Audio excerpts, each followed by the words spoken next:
Hello बच्चों, तो स्वागत है आपका हमारे यूट्यूब चैनल पर। तो देखो लास्ट टर्न पे अब जो ये प्लेलिस्ट स्टार्ट हो रही है, हम लोगों ने जो सीरीज स्टार्ट की है उसमें छोटी छोटी देर में, है ना, 15 20 25 मतलब 1 घंटा मैक्सिमम। इलेक्ट्रोस्टैटिक बहुत लंबा टॉपिक था तो उसमें 1 घंटा लग गया हम लोगों को। अब जो आज हम लोग स्टार्ट करने जा रहे हैं वो करने जा रहे हैं कैपेसिटर। ठीक है, तो कैपेसिटर में देखो, कैपेसिटर में देखो आज हम लोग स्टार्ट करेंगे और जो जो क्वेश्चन आते हैं पीवाईक्यू में उसको कॉन्सेप्ट फॉर्म में समझाया जाएगा। तो ये वीडियो बहुत लंबी नहीं होगी, जल्दी खत्म करेंगे, कोशिश रहेगी कि हाफ एन आवर में हो जाए। इतनी छोटी भी नहीं करेंगे कि तुम्हें लगे समझ में ही नहीं आ रहा है, क्योंकि अगर तुम 15 मिनट भी दे रहे हो तो तुम्हें समझ में तो आनी चाहिए ना चीजें। और अगर समझ में नहीं आ रहा है तो फायदा क्या फिर समझाने का। तो इसलिए ज्यादा से ज्यादा आउटपुट लेना है तो बेटा बहुत ही सीरियस कॉपी पेन निकाल लीजिए और लिखना स्टार्ट करिए। ठीक है, तो आज का टॉपिक है हमारा कैपेसिटर। तो ये देखो कैपेसिटर में अगर हम बात करेंगे कैपेसिटेंस, सबसे पहली बात आती है कैपेसिटेंस क्या होता है। ठीक है, कैपेसिटेंस देखो क्या होता है। कैपेसिटेंस होता है कितनी एनर्जी को वो स्टोर कर पा रहा है ना। जैसे यहाँ पे Q प्रोपोर्शनल टू V होता है। जितना भी चार्ज होगा वो कैपेसिटी पे डिपेंड करेगा, पोटेंशियल पे डिपेंड करेगा। भाई अभी मान लो 6 क्लास का बच्चा है, क्या हम उसको ये सब पढ़ा सकते हैं? नहीं पढ़ा सकते, क्योंकि उसका पोटेंशियल अभी उतना नहीं है ना। एक्स्ट्रा ऑर्डिनरी बच्चों की बात हम नहीं कर रहे हैं। तो Q directly proportional to V हो गया, प्रोपोर्शनलिटी हटी, इक्वल लगा, तो ये कितना आ गया, C इंटू वी आ गया। अब यहां से जो C होगा ये हमारा कितना हो जाएगा, Q बाई वी हो जाएगा। तो C की वैल्यू कितनी हो गई, Q अपॉन वी आ गई। अब देखो यहाँ पर कैपेसिटेंस की जो यूनिट होती है वो फैरड होती है। फैरड लेकिन जनरली बहुत बड़ी यूनिट होती है, ये किसी भी चार्ज को या कैपेसिटेंस को देना पॉसिबल नहीं होता है। तो तुम्हें जो क्वेश्चन दिखाई देंगे उसमें जनरली तुम देखोगे 1 माइक्रो फैरड में लिखा होगा। तो 1 माइक्रो फैरड होता है 10⁻⁻⁶ फैरड होता है। फिर बात आता है कि आइसोलेटेड स्फेयर क्या होता है। आइसोलेटेड मतलब जो अकेला है। अकेला है तो मान लो कोई स्फेयर है, तो अगर हम वहां से कैलकुलेट करेंगे तो C की वैल्यू Q बाई वी आएगी, और हमारे पास फॉर्मूला आ जाता है C equal to 4 pi epsilon naught R, और C directly proportional to R। मतलब अगर रेडियस हम बढ़ाते जाएंगे तो वहां पर कैपेसिटेंस की वैल्यू क्या होती जाएगी, इंक्रीज होती जाएगी। इतनी बात हमको याद रखनी है। फिर उसके बाद आता है टू कंडक्टर। अगर आइसोलेटेड तो हो गया, अगर दो कंडक्टर होंगे, जैसे स्फेरिकल है, तो स्फेरिकल है तो अंदर वाले की रेडियस हमने मान ली कितनी है, R1 है, और बाहर वाले की रेडियस कितनी है, R2 है। ठीक है, रेडियस जो है वो R1 और R2 मान ली हमने। अंदर जो चार्ज है वो हमने दिया है प्लस क्यू, तो यहां पर प्लस क्यू अगर एक को दिया है तो दूसरे पर ऑटोमेटिक कितना चला जाएगा, माइनस क्यू चला जाएगा। तो यहां पर अगर दो स्फेयर होंगे तो C का फॉर्मूला हो जाएगा 4 pi epsilon not R1 R2 upon R2 minus R1। फिर उसके बाद अगर हम सिलेंड्रिकल की बात करेंगे, तो सिलेंड्रिकल की बात जब करेंगे तो देखो यहाँ पर दो सिलेंडर हैं, एक की रेडियस है R1 और एक की रेडियस क्या है, R2। दोनों की जो हाइट है वो कितनी है, L है। तो यहाँ पर जो फॉर्मूला बनेगा वो बनेगा 2 पाई epsilon not L log natural R2 by R1। तो इसका स्क्रीनशॉट ले लो बेटा तुम लोग।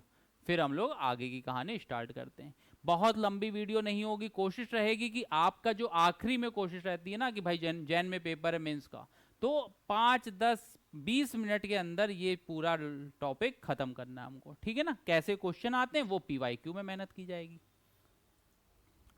तो अब देखो यहां पे आती है अगली heading, parallel plate capacitor. Parallel plate capacitor में क्या होता है कि एक पैरेलल प्लेटें लगी हुई हैं, इनके बीच इलेक्ट्रिक फील्ड है। यहाँ पर हमें क्या करना है, ये इनके बीच की डिस्टेंस कितनी है, स्मॉल d दे रखी है। अब हमारा जो फॉर्मूला बनता है वो बनता है epsilon not A upon D बनता है। अब epsilon not A by D है। अब इसमें दो केस बनते हैं कि अगर हमने जो कैपेसिटर है उसको पूरा फिल्ड कर दिया है, हमने पूरे में क्या किया है, डाइलेक्ट्रिक कांस्टेंट डाल दिया है। तो अगर हमने पूरे में डाल दिया है तो k टाइम्स इंक्रीज हो जाता है। वो जो सी डैश की वैल्यू होगी वो हमेशा क्या हो जाएगी, k टाइम्स इंक्रीज हो जाएगी। ये अभी से याद करके परमानेंट याद रख लो, क्योंकि कई जगह इसका यूटिलाइजेशन होता है। सी डैश की वैल्यू हो जाएगी k epsilon not A upon D, मतलब k टाइम्स इंक्रीज हो जाएगी। तो यहाँ पे सी डैश की वैल्यू हमेशा इंक्रीज होती, जितना भी हम डालते हैं k उससे क्या होगा, इंक्रीज होता चला जाएगा।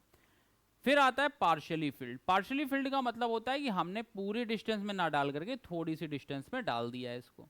तो तो यहां से जो फॉर्मूला तैयार होगा हमारा वो बनेगा C equal to epsilon naught A upon D minus T है तो टी की जगह लिख दिया T1 plus T2 plus Tn plus T1 by K1 plus T2 by K2 plus T3 Tn by Kn। ये हमारा फॉर्मूला तैयार होगा। तो पैरेलल प्लेट कैपेसिटर का कॉन्सेप्ट समझ में आ गया। ठीक है, पैरेलल प्लेट कैपेसिटर का कॉन्सेप्ट आ गया है। तो अब इसके बाद नेक्स्ट स्लाइड देखते हैं। अब इसके बाद देखो यहाँ पर अब क्या क्या चीजें किसी भी कैपेसिटर की अगर हम बात कर रहे हैं तो चार्ज कैसे स्टोर होगा, एनर्जी कैसे स्टोर होगी, कितना बैटरी वर्क करेगी, कितना एनर्जी डिस्ट्रीब्यूट हो जाएगी, कितना उसके अंदर स्टोर होगा। तो ये देखो, ये मान लो कोई भी कैपेसिटर था, इसको हमने शुरुआत में कनेक्ट किया। अभी क्या है, t इक्वल टू 0 है, मतलब अभी जो है चार्ज फ्लो नहीं कर रहा है ना। फिर थोड़ी देर के बाद जब स्टेडी स्टेट आ गई तो चार्ज यहाँ से फ्लो करना स्टार्ट कर दिया। तो कैपेसिटर की दोनों प्लेटों के अंदर क्या हो गया, चार्ज आ गया। तो यहाँ से देखो कितना चार्ज आएगा, तो Q की वैल्यू हो जाएगी C इंटू वी। ये फॉर्मूला बेसिक है, पता है सबको। फिर बात आएगी कि W ने कितना काम किया, बैटरी ने कितना वर्क किया। तो W बैटरी जो होगा, जितना भी चार्ज फ्लो किया है इंटू कैपिटल V, तो यहाँ से आ जाएगा CV स्क्वायर। लेकिन जब हम लोग प्रूफ करते हैं तो एनर्जी की वैल्यू आती है U equal to half CV square. इसका मतलब क्या है कि एनर्जी डिसिपेट होती होगी हीट के फॉर्म में। तो यहाँ पे हीट डिसिपेटेड आ जाएगा कि टोटल वर्क माइनस एनर्जी जितना स्टोर हुई है। तो हीट डिसिपेटेड भी कितना आ जाएगा, हाफ CV स्क्वायर आ जाएगा। इसका मतलब ये है कि W जो होता है वो दो हिस्सों में डिवाइड हो जाता है, इसमें किसमें, एक एनर्जी में और एक हीट डिसिपेटेड में। कैपेसिटर के केस में दोनों जो होती हैं वो इक्वल इक्वल होती हैं। तो ये x है, ये x है, तो W कितना हो जाएगा, 2x हो जाएगा। इतना तुम लोगों को याद रखना है, ठीक है ना। इतना याद रखोगे तभी काम चल पाएगा। तो क्लियर हुआ यहाँ तक। तो अब देखो यहाँ पे अगर हमें कहा जाए फोर्स बिटवीन प्लेट्स क्या होगी, भाई कैपेसिटर समझ में आ गया, कैपेसिटर की दो प्लेट होती हैं वो भी समझ में आ गई। तो अगर हमसे कहा जाए कि फोर्स बिटवीन प्लेट्स क्या होगा, तो देखो एक प्लस क्यू है, एक माइनस क्यू है। तो ये दोनों एक दूसरे को क्या करेंगे, अट्रैक्ट करेंगे। और F का फॉर्मूला Q इंटू ई होता है। अगर हम इसका कह रहे हैं तो इसकी वजह से जो इलेक्ट्रिक फील्ड होगी। तो E का फॉर्मूला देखो गॉस थ्योरम में किया हुआ था, sigma by 2F silent not होता था। और सिग्मा जो होता है वो कितना होता है, Q बाई ए होता है, ये पता ही है तुमको। तो ये वैल्यू यहाँ पर पुट कर दी हमने। जब ये वैल्यू पुट कर दी तो ये आ जाएगा Q square upon 2A epsilon not. और हमें इतना पता लगा। अच्छा, अब ये क्वेश्चन यूज कहाँ होगा, देखो इलेक्ट्रोस्टैटिक्स से जो टॉपिक है उसके क्वेश्चन SHM से, सिंपल हार्मोनिक मोशन से रिलेट होते हैं। तो वहां पे तुम्हें देखो जैसे कह दिया गया कि ये फोर्स लगा। अब ये जब फोर्स लगेगा इस क्वेश्चन में तो यहाँ पे ये स्प्रिंग क्या होगी, इलोंगेट होगी। तो जब इलोंगेट होगी तो F की वैल्यू कितनी आ जाएगी, kx, ये पता है स्प्रिंग के केस में। और kx को हम इसके इक्वेट कर लेंगे। तो हमें ये फॉर्मूले याद रखने पड़ेंगे, तब वहां पे जो क्वेश्चन बनेगा उसको हम लोग इंपॉर्टेंस दे करके कर सकते हैं, ठीक है ना। क्वेश्चन के मैं टाइप बता सकता हूँ, ज्यादा से ज्यादा PYQ कराने की कोशिश करूंगा, लेकिन आप लोग प्यार तो दो। आप लोग यहाँ पर बताओ भी तो कमेंट सेक्शन में हमको कि सही चल रही है वीडियो, क्या आपको कमी चाहिए, है ना। जो आपको मिल नहीं पा रही है वो बताइए, हम उस हिसाब से बना देंगे आपके लिए। हमें तो मेन है कि आउटपुट आना चाहिए। अगर हम इतना स्ट्रगल कर रहे हैं, मेहनत कर रहे हैं, तुम्हारे लिए तो कर रहे हैं, और किसके लिए कर रहे हैं। और तुम ही लोग नहीं बताओगे तो कैसे काम चलेगा। तो बताओ, कहीं पे अगर कोई कमी लग रही है वीडियो में तो वो बता दो, कैसे और अच्छा कर सकते हो कि सर हम अगर ऐसे करेंगे तो और अच्छा रहेगा मेरे लिए, तो वो भी बताइए। सजेशन हमेशा, फीडबैक फॉर्म ओपन है, तो आप कभी भी बताइए, उसको आराम से सॉल्व किया जाएगा, ठीक है। इसका स्क्रीनशॉट ले लीजिए बेटा आप लोग।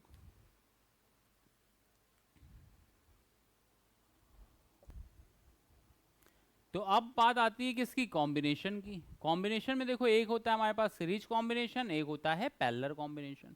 सीरीज कॉम्बिनेशन में ये रूल होता है कि अगर मान लो प्लस टर्मिनल से माइनस टर्मिनल जाना है, प्लस से माइनस जाने का केवल एक ही रास्ता है, ठीक है। केवल यहाँ पर क्या है, एक ही रास्ता है, ओनली वन वे है। तो वो हमारे किस में हो जाएंगे, सीरीज कॉम्बिनेशन में, एक ही रास्ता, ठीक है। अगर एक ही रास्ता है तो वो हमारे किस में हो जाएंगे, सीरीज कॉम्बिनेशन में। और अगर प्लस से माइनस जाना है, अगर हमारे पास अलग अलग रास्ते हैं,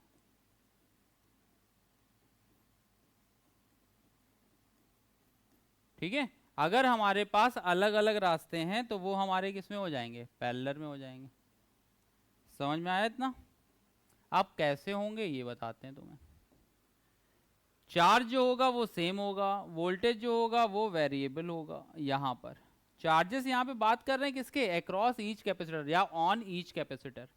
यहाँ पे जो होगा वो चार्ज क्या होगा, वेरिएबल होगा, और वोल्टेज जो होगा हर रजिस्टर कैपेसिटर के क्रॉस वो क्या रहेगा, सेम रहेगा। ठीक, तो जब यहाँ से करेंगे तो देखो यहाँ पे फॉर्मूला जो आता है इसमें वो आता है 1/C net equal to 1/C1 plus 1/C2 plus 1/C3। ये इसका फॉर्मूला होता है। और इसमें जो आएगा वो आ जाएगा C net equal to C1 plus C2 plus C3। अगर n इक्वल होंगे C नेट की वैल्यू आ जाएगी n इंटू सी। कब, अगर फॉर n इक्वल कैपेसिटर, अगर n इक्वल कैपेसिटर होंगे तो हमारा जो आंसर आएगा वो कितना आ जाएगा, n इंटू सी आ जाएगा। और यहाँ पे कितना आएगा, फॉर n इक्वल कैपेसिटर, अगर n इक्वल कैपेसिटर लगे हुए हैं तो C इक्वलेंट की वैल्यू या C नेट की वैल्यू जो होगी वो हो जाएगी C/n। ठीक, तो अगर हम यहाँ से C series upon C parallel calculate करेंगे तो वो आ जाएगा 1/n²। ठीक है ना, इतना नोट कर लो बेटा आप सब लोग, इसका स्क्रीनशॉट ले लो, कहीं कोई दिक्कत हो तो बताओ। डन। अब देखो बात आती है व्हीट स्टोन ब्रिज का, एक कॉन्सेप्ट आता है। तो जैसे मान लो कि ये तुम्हारा यहाँ पे लगे हुए हैं,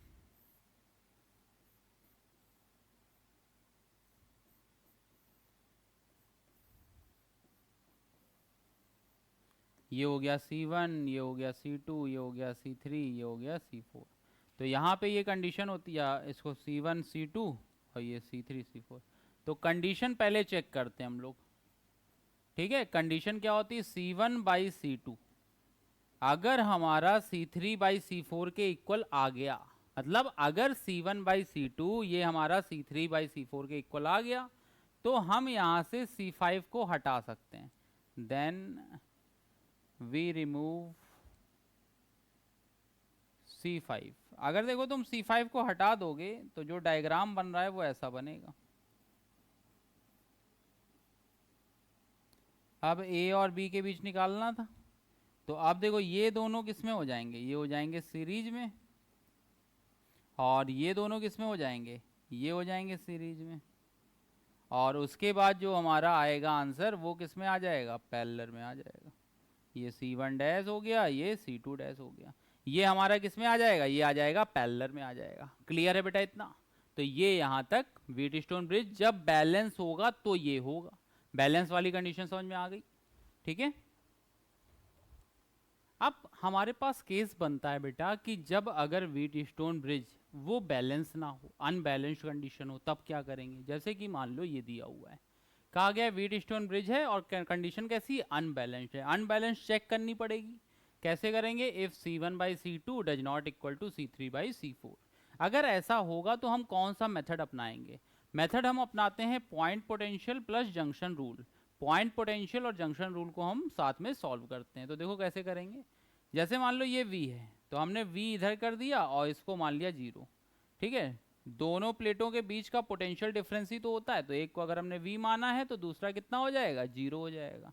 अब इसके बाद यहाँ का पोटेंशियल हमने x अपने मन से माना और ये y अपने मन से माना। अब देखो क्या होगा, अगर हम x पे लगा रहे हैं, ठीक है, x पे जब लगा रहे हैं तो तुम देखो x जो है यहाँ पर Q1 यहाँ से आ रहा है, ये 0 है और ये कितना है y। तो x से 3 ही पॉइंट तो है, जैसे मान लो ये x है तो 3 पॉइंट है यहाँ पहुँचने के, दिखाई दे रहा है ये। अगर हम x ले लिया, कहाँ लिखें, चलो यही दिख रहा है, x ले लिया तो ये तुम्हारा ये x है, ये v है, ये y है और ये 0 है। तो देखो यहाँ पे इस वाले रास्ते में क्या है, C1, तो आ गया C1 into x minus v. C5 x minus y. देखो C5 जिस वाले रास्ते पर है वहां पर ये कितना है, y है ना, तो हो जाएगा CV होता है। टोटल चार्ज जो होता है वो 0 होता है ना, क्यू नेट जो होता है वो किसी भी जंक्शन पे करेंगे तो जितना इन होगा उतना ही क्या होगा, आउट होगा। तो ये हो जाएगा C1 x minus v plus C5 x minus y plus C2 x minus 0। इसकी वैल्यू कितनी आ जाएगी, इसकी वैल्यू आ जाएगी 0। ऐसे ही हम निकालेंगे y पर। तो y पे जब देखो तुम कर रहे हो तो y से कौन कौन है, एक v है, एक x है और एक 0 है। तो यहाँ से करेंगे तो आ जाएगा C3 y minus v, C5 y minus x plus C4 y minus 0। तो इसकी वैल्यू ओवरऑल कितनी आ जाएगी, 0 आ जाएगी। फिर हम यहाँ से क्या करेंगे, सॉल्व करेंगे और x और y निकाल लेंगे। जब x और y आ जाएगा तो हम उसके बिहाफ पे क्या क्या निकाल लेंगे, Q1 Q2 Q3 Q4 Q5 सारी वैल्यू हम कैलकुलेट कर लेंगे। फिर उसके बाद देखो जब ये आ जाए तो Q की वैल्यू क्या होती है, Q1 प्लस Q2 होती है, तो वहां से हम सॉल्व कर लेंगे। C इक्वलेंट की वैल्यू क्या होती है, Q बाई V होती है, तो हम वहां से सॉल्व कर लेंगे। तो ये हमारे पास व्हीट स्टोन ब्रिज कंप्लीट आ जाएगा। अगर वो बैलेंस है तब तो फॉर्मूला लग जाएगा, अनबैलेंस्ड है तो इस मेथड से लगा सकते हैं। और ये मेथड कोई ऐसा वैसा मेथड नहीं बेटा, ये जितने भी टफ क्वेश्चन आ रहे हैं अगर तुम्हें नहीं समझ में आ रहा है तो तुम ये मेथड लगाओ, हर एक क्वेश्चन सॉल्व आएगा। वही लिख दिया मैंने यहाँ पे, this method can be use to solve any kind of circuit, कोई भी सर्किट हो, ब्रह्मास्त्र है ये, ब्रह्मास्त्र मेथड है बेटा ये, इसको ढंग से कर लो, आराम से ये वैल्यू तुम कैलकुलेट कर सकते हो। क्लियर है बेटा, ठीक है, चलो बहुत बढ़िया। तो अब देखो एक नया केस आ रहा है कि अगर हम दो कैपेसिटर हैं, अलग अलग पोटेंशियल पे हैं, अलग अलग कैपेसिटेंस है, उनको हम शेयरिंग करते हैं, अटैच कर देते हैं, ठीक है, तो हीट का लॉस कितना होगा, नेट पोटेंशियल कितना आएगा, दोनों का कॉमन पोटेंशियल आ जाएगा। तो देखो यहाँ पे क्या होता है, जैसे मान लो एक कैपेसिटर हमारे पास ये है C1 है, प्लस माइनस है, ये V1 है, ये C2 है और ये प्लस माइनस है और ये V2 है। क्लियर है इतना। अब यहाँ पे हम दो तरीके से अटैच कर सकते हैं, या तो सेम सेम पोलैरिटी लगाएं, कनेक्टेड कैसे करें, सेम पोलैरिटी से, या कनेक्टेड कैसे कर दें, अपोजिट पोलैरिटी से। तो ये मान लो शुरुआत में हमने सेम पोलैरिटी से अटैच किया, तो प्लस वाला जो अटैचमेंट था वो प्लस वाले से किया, ये कहाँ पे, एट t इक्वल टू 0 पे। अब क्या होगा, यहाँ पे चार्ज फ्लो होना चालू होगा, और चार्ज फ्लो होना चालू करेगा कब तक, हाई पोटेंशियल से लो पे जाएगा, जब तक दोनों के पोटेंशियल सेम ना हो जाए। ठीक है, तुम जैसे इस क्लास में बैठे हुए हो, ऑनलाइन सुन रहे हो, तो क्यों सुन रहे हो, क्योंकि फिजिक्स की नॉलेज मुझे थोड़ी ज़्यादा है तुमसे, इतना तो मान ही सकते हैं कि थोड़ी तो ज़्यादा ही होगी, है ना। बहुत ज़्यादा तो मैं नहीं कर रहा हूँ, अपनी तारीफ नहीं करता, लेकिन थोड़ी बहुत तो ज़्यादा होगी तभी सुन रहे हो, नहीं तो सुनते ही ना। तो जब थोड़ी ज़्यादा है तो मेरे से फ्लो तुम्हारे तक जा रहा है, ठीक है। अब बताओ, अगर हमने इतना अच्छा पढ़ा दिया कि ये चीज़ तुम्हें एक ही बार में समझ में आ गई, तो क्या तुम दोबारा वीडियो देखोगे, ये थ्योरी वाली नहीं देखोगे ना, नहीं देखनी चाहिए। तो जब तक हाई से लो में फ्लो होता है, कब तक होता है, जब तक दोनों का पोटेंशियल सेम ना हो जाए, ठीक है। तो जब दोनों का पोटेंशियल सेम हो जाएगा तो रुक जाएगी। तो मान लिया स्टेडी स्टेट में ये आ गया, स्टेडी स्टेट में ये आ गया, अब दोनों का पोटेंशियल क्या हो चुका है, सेम हो चुका है। तो अब सेम पोटेंशियल होगा कितना, इसका फॉर्मूला तुम्हें याद रखना है। तो V का फॉर्मूला हो जाएगा C1V1 plus C2V2 upon C1 plus C2। H का फॉर्मूला हो जाएगा C1C2 upon 2C1 plus C2 V1 minus V2 का होल स्क्वायर। यहाँ पे देखो अगर अपोजिट कर देंगे तो अपोजिट में थोड़ा थोड़ा चेंज होगा, इतना ध्यान रखना तुम लोग। अपोजिट में हो जाएगा C1V1 माइनस C2V2, वहाँ पे प्लस C2V2 था, यहाँ पे क्या हो जाएगा माइनस C2V2, और यहाँ पे जो H आया था वो आया था V1 माइनस V2 का होल स्क्वायर, तो यहाँ पे कितना हो जाएगा V1 प्लस V2 का होल स्क्वायर आ जाएगा। क्लियर है बेटा, ये सारी चीजें समझ में आ गई, क्लियर है ना, चलो बहुत बढ़िया। तो देखो नेक्स्ट टॉपिक है effect of inserting dielectric in a capacitor. देखो कभी भी अगर डाइलेक्ट्रिक को हम डालेंगे तो कैपेसिटेंस की वैल्यू तो इंक्रीज करेगी ही करेगी, ठीक है। जैसे मान लो C इक्वल टू हमारा पहले होता F silent not A upon D होता, अब अगर हम इसमें पुट करेंगे तो C डैश तो इंक्रीज होगा ही होगा। इसके बाद दो केस बनते हैं कि अगर हमने इंसर्ट करने के बाद बैटरी जो है वो कनेक्टेड रखी, बैटरी को क्या किया है, कनेक्टेड रखा है, तो बैटरी अगर कनेक्टेड है तो जान लो V जो होगा वो हमेशा क्या बना रहेगा, कांस्टेंट बना रहेगा। V अगर कांस्टेंट है तो E भी कांस्टेंट बना रहेगा। C डैश की वैल्यू तो इंक्रीज हो ही चुकी है, Kc हो चुका है। Q डैश जो होगा वो भी इंक्रीज होगा। E जो है वो यहाँ पे इलेक्ट्रिक फील्ड इंटेंसिटी है।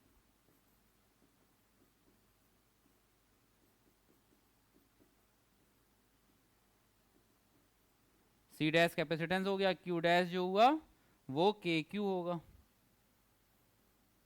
और U डैश जो होगा वो तुम्हारा हो जाएगा KU हो जाएगा।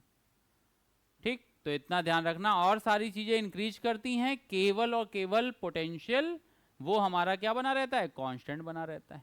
अब की बार आएगी कि भाई इंसर्ट तो कर दिया है लेकिन बैटरी को डिस्कनेक्ट कर दिया गया है। बैटरी जो है उसको डिस्कनेक्ट कर दिया गया है। तो जब बैटरी डिस्कनेक्ट कर दी गई है तो अब की बार Q डैश की वैल्यू Q के इक्वल होगी या सेम बनी रहेगी। ठीक, फिर उसके बाद जो E होगा Q डैश Q के इक्वल हो गया। C डैश की वैल्यू तो K टाइम्स इंक्रीज ही होगी। V डैश यहाँ पे जान लो ये तुम्हारा डिक्रीज हो जाएगा, V डैश डिक्रीज हो जाएगा, E डैश डिक्रीज हो जाएगा, और U डैश भी जो होगा ये भी हमारा क्या होगा, डिक्रीज हो जाएगा। ठीक, तो ये सारी चीजें हमारी क्या हो जाएंगी, डिक्रीज हो जाएंगी। तो इतना हमें याद रखना पड़ेगा। बात समझ में आ रही है, क्या क्या चीजें इंक्रीज होंगी और क्या क्या चीजें डिक्रीज हो जाएंगी, तो इतना तुम याद रखोगे।